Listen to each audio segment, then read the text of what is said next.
Welcome in everyone to our GSP Ace of the Day presented by DraftKings. As always, you can get in on the action by going to dkng.co/crackedopen. Day 7 of the French Open now upon us. Wow, that first week has really flown by, and of course, in that spirit, it's third round matches underway for the men's and women's singles events. Of course, we've got doubles at play sprinkled in throughout the day as well. With that in mind, let's get to our picks for our GSP Aces of the Day. And I'm going to be honest, the bookmakers today, begging you to throw some of these matches into a parlay. They've got 8 favorites between minus 150 and minus 300 odds. And what does that tell us? A, it tells us they think there are going to be a bunch of close matches, a bunch of favorites who are very likely to be upset, and I can't disagree with them. Certainly, this would be a day to look at the overs, look at the unders. Now, of course, that's not what I'm going to be doing. I've got a couple of money lines I think you all will enjoy, but, we're going to try our best to resist the temptation to go with the mega parlay. We're going to keep things on the simpler side.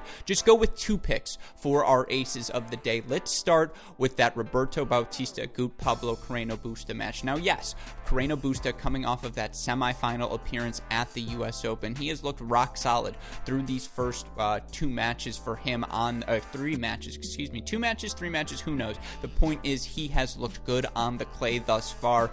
But I just think Roberto Bautista Agut's been a little bit better. And look, their 2-2 career head-to-head whenever they face off. These matches usually go the distance.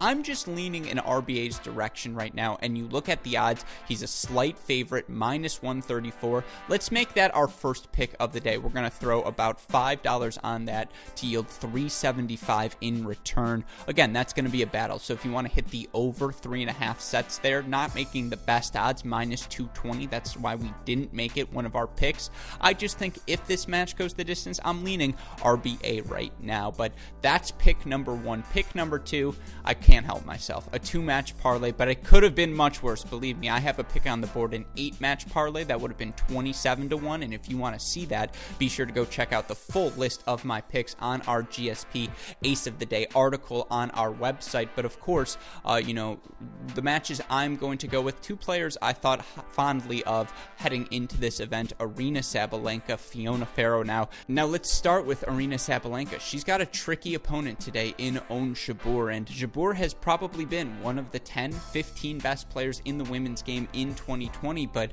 I'm telling you folks, this is one of those events where Aryna Sabalenka is playing her best tennis, and I don't care who the opponent is, I like Sabalenka on these occasions. So she is going to be pick number 1. Pick number 2 for me, Fiona Ferro, who's obviously coming off of an exceptional win over Elena Rybakina. Now, she's going to take on another player who won one of those clay court events in the run-up to this year's French Open, in Patricia Teague, who won the event in Istanbul. And Teague's playing really well, but I just think Ferro can do a little bit more with the ball. A couple of different ways to hurt you. I like her plan B, plan C, plan D. You parlay Sabalenka and Ferro together, you get plus 110 odds, so a $5 bet yields you a little over 5 in return. Again, in a time of uncertainty, when there are a lot of toss-ups, when you're starting to doubt your takes, go back to what you thought at the beginning of the event. Has anything happened during these first 7 days of the French Open to prove you wrong? And in the case of Aryna Sabalenka, in the case of Fiona Ferro, the answer is no. So that is who I'm going with for our parlay. Sabalenka and Ferro parlayed together, plus 110 odds, 5 to win, 550 on that. Our other pick, RBA, minus 134, 5 to yield 375. Of course, to get in on all of the action, just go to dkng.co/crackedopen. Be sure to go check out our website, crackrackets.com, where you can find the rest of my picks from throughout the matches throughout the tennis world. Also, be sure to check out the Mini Break podcast, where you can hear our recap of all of the day's action in Paris. But with that in mind, we hope you enjoyed today's matches, and may the odds be ever in your favor.